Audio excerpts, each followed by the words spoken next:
Les amis, bonjour à tous et j'espère que vous allez bien. Bienvenue dans cette toute nouvelle vidéo. Aujourd'hui les amis, on va parler de Nasser et de ce défenseur de l'Inter Milan, Skriniar. Bien sûr, avant que la vidéo commence, n'oubliez pas un maximum de pouces vers le haut, n'oubliez pas bien sûr de vous abonner si c'est pas déjà fait. On est parti juste après l'introduction, un excellent visionnage, à tout de suite.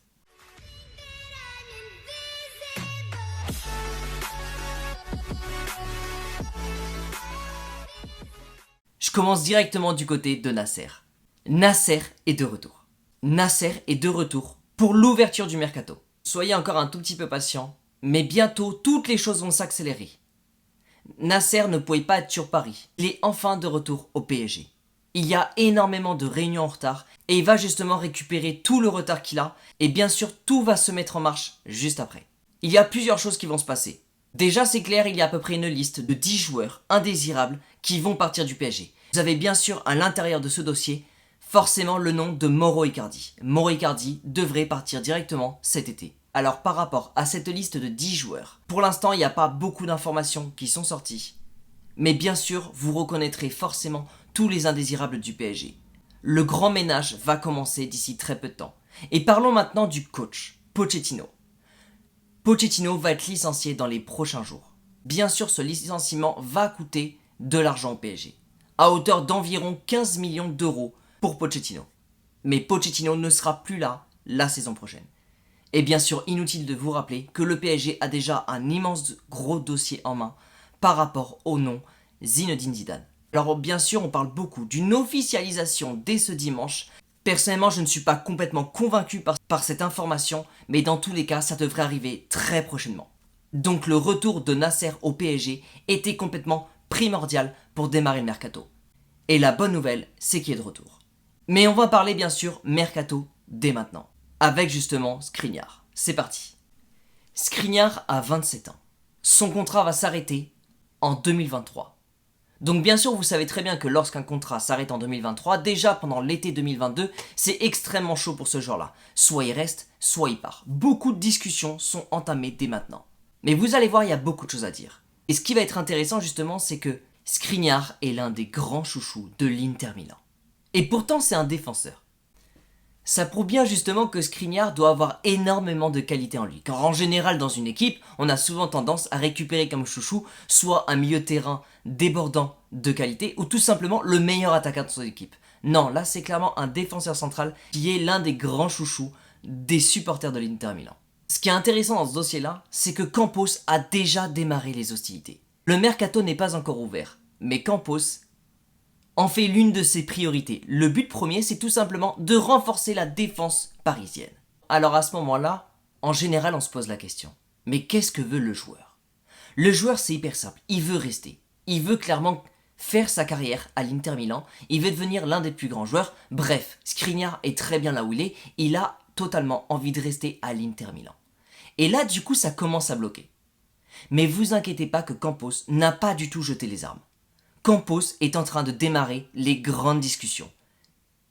Campos veut récupérer Skriniar au PSG. Alors du coup, pourquoi Skriniar? Ça serait complètement intéressant et justement pourquoi Campos en a fait l'une de ses grandes cibles pour le mercato d'été. Pour répondre à cette question-là, je vais tout simplement vous donner 3 gros détails. Et justement, ces 3 gros détails ont sauté complètement aux yeux de Campos. Je commence directement par le premier. L'une des grosses qualités de Skriniar, c'est qu'il sait complètement s'adapter aux défenses à 3 ou à 4. Skriniar est un défenseur ultra polyvalent. Alors bien sûr, même si sa position préférentielle reste en tant que défenseur central droit, Skriniar sait complètement s'adapter à son positionnement en défense. Et ce qui va être intéressant dans ce moment-là, justement, c'est qu'il va pouvoir justement amener de la concurrence face à tous les défenseurs du PSG. Et bien sûr, ça va permettre d'élever le niveau de la défense parisienne. Imaginons que l'année prochaine, Ramos se blesse. Skriniar pourra le remplacer. Imaginons qu'un défenseur du PSG, que ce soit du Marquinhos ou tout simplement du Kipembe, ait une baisse de régime. Ça peut arriver. À ce moment-là, Skriniar sera là pour le remplacer. Skriniar est tout simplement le défenseur pur de l'Inter Milan. Je passe directement au deuxième détail, et pour moi ce deuxième détail est juste primordial. Et je pense très clairement qu'en l'ayant écouté, vous allez tout de suite vous dire qu'il faut absolument ce joueur au PSG. Skriniar est limite indestructible. C'est clairement un tank. Il y en a même qui se permettent tout simplement de le comparer à un titan.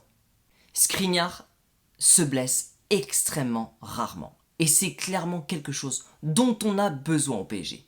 Je vous donne des chiffres. Pour cette année, il a disputé tout simplement 48 matchs. L'année dernière, c'est 39 matchs. Les seuls matchs qu'il a loupés, ça a été tout simplement dû au Covid. Et il y a 2 ans, il a tout simplement disputé 42 matchs.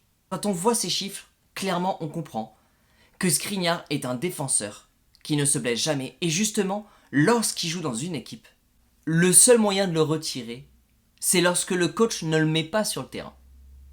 Mais le problème avec Skriniar, c'est que vous ne le récupérez pas dans une équipe pour le mettre sur le banc. Skriniar, lorsqu'il vient dans une équipe, c'est pour jouer tous les matchs. Et en général, quand on a un joueur qui veut absolument jouer tous les matchs, qui n'accepte pas le banc, c'est justement le genre de joueur qui a tendance justement à mouiller le maillot. Skriniar, lorsqu'il vient dans un club, il y va pour se donner à fond. Et c'est pas le dernier à aller au duel, croyez-moi.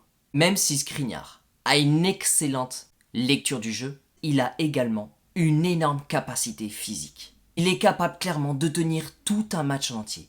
C'est un défenseur, lorsqu'on le recrute, il tient tout simplement sur la longueur de tout le match, de tous les matchs, et il peut complètement enchaîner. Il a une énorme capacité physique. Alors maintenant, je vais venir au troisième détail. Ce troisième détail, on a complètement tendance à l'évoquer lorsqu'on parle du PSG. Oui, vous avez bien compris, la différence entre le marketing et le projet sportif. Ça fait des énormes débats. On est toujours en train d'ouvrir le débat autour de justement un joueur qui peut vendre beaucoup de maillots, mais sur le terrain, il n'apporte pas exactement ce dont on attend de lui. Et bien Skriniar, justement, lorsque vous l'avez dans une équipe, il vous apporte tout simplement les deux en même temps. Alors attention, ne pensez pas directement que Skriniar, lorsqu'il va venir au PSG, ça va être tout simplement des ventes débordantes d'un seul coup. Je vais vous expliquer tout ça. Sur cette avant-dernière année de contrat, Skriniar a justement récupéré plus ou moins les chiffres de vente de son maillot à son nom. Et l'idée est simple, c'est que Skriniar reste parmi les meilleures ventes de son club. Et encore une fois, ça revient justement au terme chouchou que je vous ai évoqué au début de la vidéo. Nous ne sommes pas sur un attaquant. Nous sommes sur un défenseur. Aujourd'hui au PSG, qu'est-ce qui fait le plus de ventes? Ça va être tout simplement du Mbappé ou tout simplement du Lionel Messi. Messi est une légende et Mbappé est en train de devenir une légende. C'est l'un des meilleurs joueurs du PSG et tout simplement celui qui a porté le PSG à bout de bras. Bien sûr, il a créé son nom Mbappé. Aujourd'hui, Skriniar, c'est un défenseur. Et marquer son empreinte, lorsqu'on a un défenseur, on va pas se le cacher. Ça a quand même tendance à être plus difficile. Donc pour récapituler, Skriniar aujourd'hui n'est pas un attaquant, c'est un défenseur. Et pourtant ça reste l'une des meilleures ventes de son club. Ça reste tout simplement l'un des grands chouchous, l'un des grands favoris de tous les supporters de l'Inter Milan. Et ce que je veux vous évoquer tout simplement, c'est que Skriniar, pour devenir justement ce grand chouchou, n'est pas parvenu à devenir le grand chouchou en marquant des buts. Alors comment Skriniar justement est parvenu à devenir l'un des grands chouchous? Eh bien tout simplement Skriniar, c'est un battant sur le terrain. Et quand vous êtes battant sur plusieurs saisons, lorsque justement vous portez le maillot avec fierté, que vous le mouillez, et surtout que vous êtes toujours présent, vous ne décevez jamais votre club. Les gens vous font confiance. Et c'est à ce moment-là que vous commencez à vendre de plus en plus de maillots. Et surtout les gens se rappellent de tout ce que vous faites pour le club. Donc non, Skriniar, s'il vient au PSG, il ne va pas vendre d'un coup 1 milliard de maillots. Non, ça se passe pas comme ça. Le message que je vous fais passer, c'est tout simplement que Skriniar, ce sera tout simplement une grosse recrue. La première étape, c'est qu'il va devoir s'imposer au PSG. Et justement, après s'être imposé au PSG, après justement avoir pris sa place dans l'effectif, après justement avoir montré tout son potentiel, et après avoir complètement aidé le PSG, c'est à ce moment-là que les ventes de maillots vont clairement se faire. Alors, est-ce que ça va être à la hauteur de Mbappé? Non, je ne pense pas.